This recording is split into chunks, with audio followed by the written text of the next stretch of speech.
Hello everyone. So उन्हासाठी ना मी ही घरातली जी झाडं आहे ती बाल्कनीमध्ये आणून ठेवलेली आहे. आता संध्याकाळ होत आली आहे, म्हटलं थोडंसं पाणी घालावं आणि परत नेऊन ठेवावी. त्याच्या आधी ना ह्याच्यावर बघितलं की धूळ होते आणि आपण पाणी टाकतो त्याच्यामुळे मातीचे डाग उडलेले.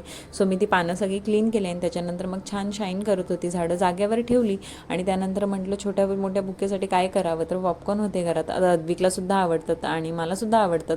मग ते पॉपकॉर्न बनवत होते आणि ही जी वेळ आहे ना ही आठवड्यातून मला 2दाच मिळते.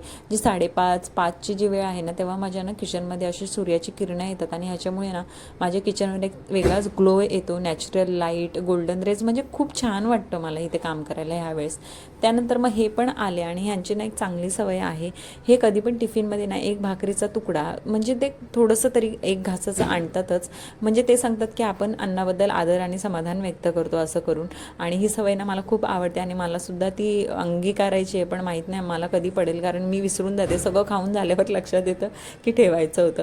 त्यानंतर मग सगळं आवरून घेतलं आणि दूध उकळायला ठेवला. तर दुधाचं असं होतं माझं की खूप वेळा ना माझ्याकडून दूध ओतू जातं आणि मग ते किचन क्लीन करा, तो गॅस क्लीन करा आणि कितीही क्लीन केलं ना तरी तर सांडलेलं दुधाचा वास. म्हणून म्हटलं नाही, आता किचनवरच राहायचं, म्हणजे दुधावर लक्ष राहील.